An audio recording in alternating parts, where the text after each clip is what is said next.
राज्यातील शेतकऱ्यांसाठी आज दिवसभराच्या सकाळच्या ठळक व झटपट बातम्या।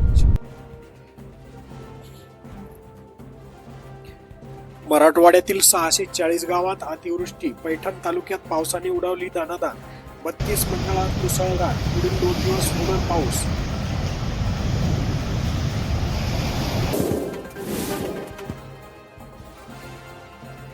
जरांगे पाटलाशी आमचा कसलाही संबंध नाही, शरद पवार यांची स्पष्टोक्ती। आरक्षण प्रश्नी एकत्रित विचार करण्याचे आवाहन। राष्ट्रवादी काँग्रेस शरद पवार पक्षाचे रविवारी नाशिकमध्ये हर्षी परिसरात पावसामुळे पिके पाण्याखाली। पैठण तालुक्यातील हर्षी शिवारात शनिवारी वादळ वाऱ्यासह झालेल्या मुसळधार पावसामुळे काही भागात कपाशी, तूर, मका, बाजरी, सोयाबीन, ऊस पिकात पाणी साचले होते। गल्ले बोरगावच्या आठवडी बाजारात पावसामुळे धावपळ। गल्ले बोरगाव येथील आठवडी बाजारात पावसामुळे असा चिखल झाला होता। पैठण तालुक्यातील दादे गावात मुसळधार पावसाने 25 एकर ऊस भुईसपाट। पोर्टलवर कागदपत्रे अपलोडसह अनेक अडचणी। शासनाच्या विविध योजनांचा लाभ घेण्याकरता महाडीबीटी शेतकरी पोर्टल शेतकऱ्यांकरिता विकसित करण्यात आले आहे। नामपूर येथे कांदा प्रश्नी शेतकऱ्यांचे रास्ता रोको।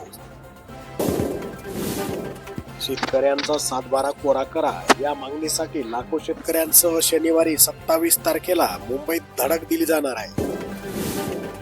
जालना, परभणी, हिंगोली, नांदेड, लातूर, धाराशिव, अकोला, अमरावती, भंडारा, बुलढाणा, चंद्रपूर, गोंदिया, नागपूर, वर्धा, यवतमाळ या जिल्ह्यांना सुद्धा पावसाचा येलो अलर्ट देण्यात आलेला आहे। शासनाने कृषी पंपांना मोफत वीज व पंपाची वीज बिल थकबाकी माफीची घोषणा केली आहे, परंतु सवलत ही फक्त 5 ते 7.5 अश्वशक्तीच्या कृषी पंपासाठी आहे। बळीराजाला पडलाय जगावे की मरावे असा प्रश्न। सोलापूर जिल्ह्यातील शेतकऱ्याचे 1.5 महिन्यात 142 कोटीचे नुकसान। देऊळगाव बाजाराला पुराच्या वेढ्यात अडकले 20 ग्रामस्थ, दुपारनंतर सुटका। मराठवाड्याला सलग दुसऱ्या दिवशी अतिवृष्टीचा फटका, 15 लाख हेक्टरवरील पिकाचा चिखल। बीडमधील कड्यात आभाळ फाटले, नदी नाल्याला मोठा पूर। बुराबुळे आष्टी तालुक्यातील कडा पूर्ण जलमय।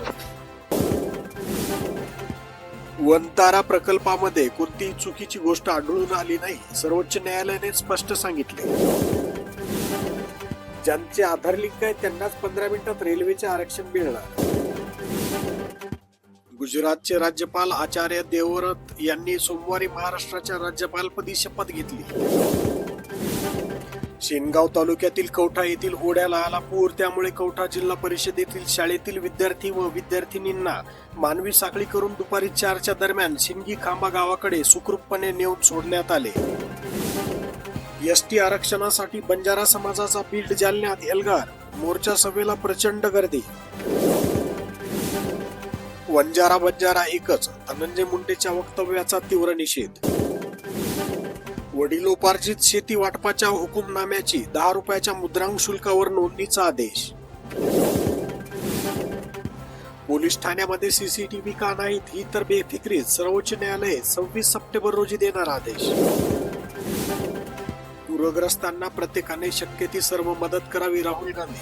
तडाखा बसलेल्या पंजाबमधील भागाचा दौरा केला, प्रत्यक्ष गेले बांधावर। महात्मा फुले योजनेत अवयव प्रत्यारोपणासह आता 2399 व्याधीवर होणार उपचार।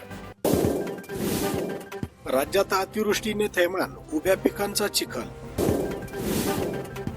पराभवापेक्षा हस्तांदोलन न केल्याचे दुःख, पाकिस्तानने आशियाई क्रिकेट काउन्सिलकडे केली टीम इंडियाची तक्रार। मुंबई, पालघर, ठाण्याला येलो अलर्ट। मुंबई आणि पालघर या जिल्ह्यात 17 तारखेपर्यंत पावसाचा येलो अलर्ट देण्यात आला आहे। महाराष्ट्रात इलेक्ट्रिक दुचाकी टॅक्सी सुसाट धावणार, भाडेदर जाहीर, 15 रुपयापासून सुरुवात।